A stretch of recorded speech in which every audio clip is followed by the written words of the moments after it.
유럽이라고 하면 어떤 이미지가 떠오르시나요? 고풍스러운 건축, 부유한 삶, 여유로운 일상. 그런데 이 유럽 안에서 아이폰 하나 사려면 123일을 일해야 하는 나라가 있습니다. 하루에 10,000원도 못 버는 셈이죠. 그런데 커피 한 잔 9,000원, 바나나 하나 8,000원, 맥주 2만원. 말이 됩니까? 한때 한국보다 잘 살았던 나라, 지금은 생존이 전쟁인 곳. 오늘은 튀르키예 이야기입니다. 한때 튀르키예는 진짜 잘 나갔습니다. 서구 사회에 편입되고 싶어 세속주의를 강화하고 민주주의 개혁도 밀어붙였죠.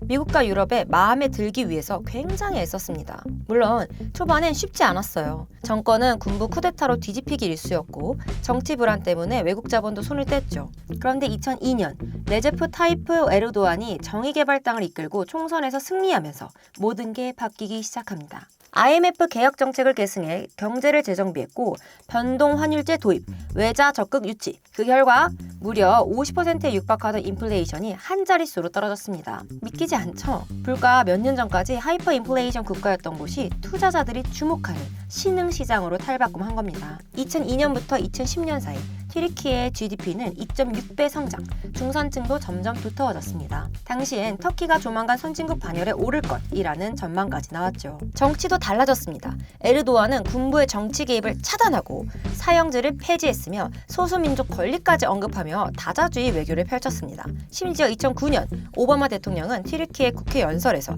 에르도안의 리더십을 직접 칭찬하기도 했습니다. 지금 생각하면 정말 상상도 안 되는 일이죠. 이쯤 되면 생각하실 겁니다. 아니, 이렇게 잘 나가던 나라가 왜 이렇게 됐지? 맞습니다.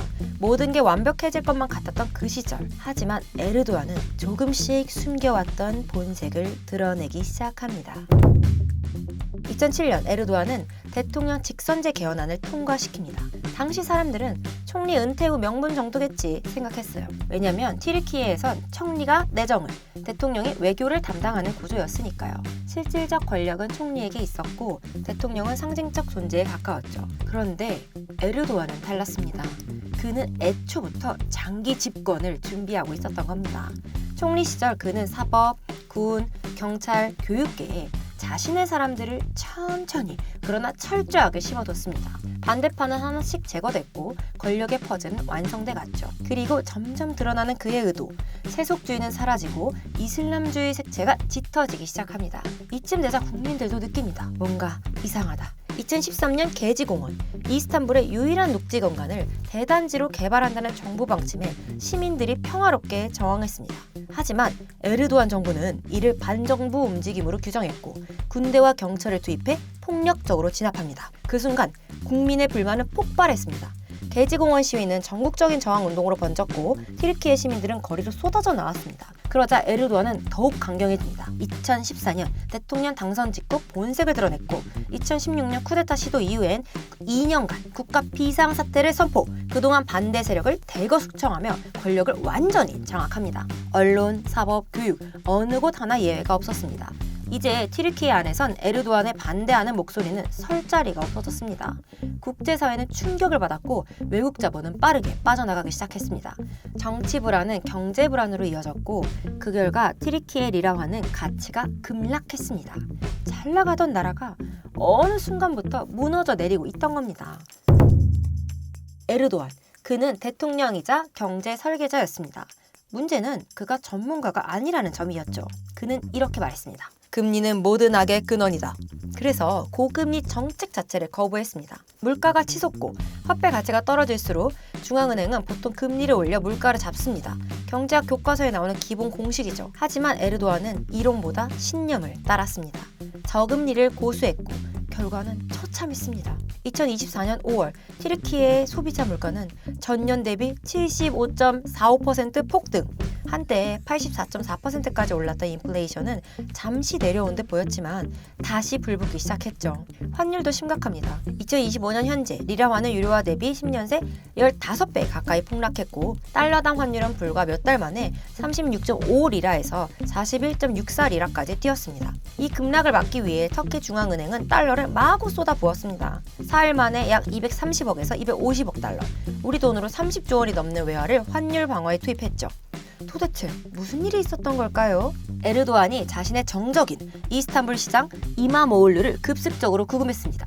직무 정지, 학위 무효, 대선 출마 자격 박탈, 노골적인 정치 탄압이 시장을 불안하게 만들었고 기업과 투자자들은 터키에서 빠져나가기 시작했습니다. 외국 자본이 빠져나가자 리라화는 더 급락했고 결국 종이 조각처럼 취급받는 지경에 이르렀죠. 이 현실을 가장 직관적으로 보여주는 게 바로 아이폰 지수입니다. 2024년 기준 한국인은 약 11만이라면 아이폰을 살 수 있습니다. 그런데 튀르키예는 무려 72.9일이 걸립니다.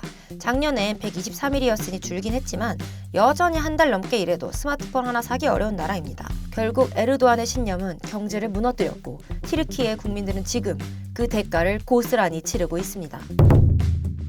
지금 튀르키예 사람들은 그냥 살아가는 것조차 버겁습니다. 월급은 100만 원 남짓. 그런데 커피 한 잔에 9,000원, 맥주 한 잔 23,000원, 바나나 하나 8,000원, 빅맥 세트는 3만 원이 훌쩍 넘습니다. 외식 물가는 한국보다 비싸거나 비슷합니다. 그런데 문제는 이 급변하는 물가를 따라잡을 수 없다는 겁니다. 경제 상황이 바뀔 때마다 물가가 휙휙 변하니까 국민들은 오늘 마신 커피가 내일 얼마일지도 예측할 수 없죠. 스타벅스 아메리카노 톨 사이즈 한 잔이 250리라, 약 9,200원. 프랑크푸르트나 뉴욕 공항보다도 비싸다는 말이 나올 정도입니다.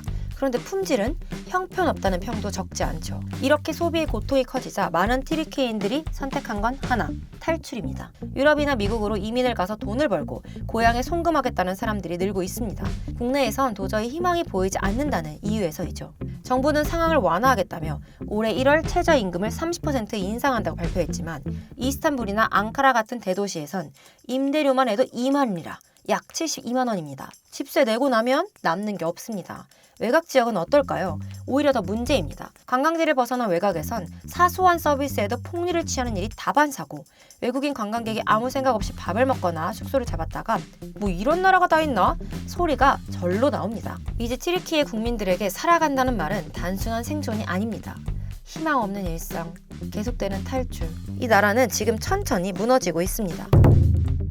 무너진 경제, 막막한 현실 속에서도 튀르키예 사람들은 나라를 떠나지 못합니다. 왜일까요? 분노하고 실망하고 좌절하면서도 여전히 그들은 튀르키예인입니다. 매년 8월 30일 빅토리데이, 이날만큼은 수많은 시민들이 광장으로 나옵니다. 이날은 튀르키예가 그리스군을 몰아내고 독립의 기틀을 다진 날로 이 나라 사람들에게 진짜 우리가 하나였던 날을 상기시켜주는 상징이죠. 경제 상황이 바닥을 쳐도 정치에 실망해도 그날만큼은 국기를 흔들고 함께 노래를 부릅니다. 무너지는 삶 속에서도 마음만은 그때처럼 하나가 되려는 몸부림입니다. 이건 단순한 행사 참여가 아닙니다. 나라에 대한 사랑과 삶의 고단함이 동시에 존재한다는 증거죠. 지금의 고통스러운 현실이 아무리 힘들어도 이들은 자신이 어디서 왔는지를 잊지 않습니다.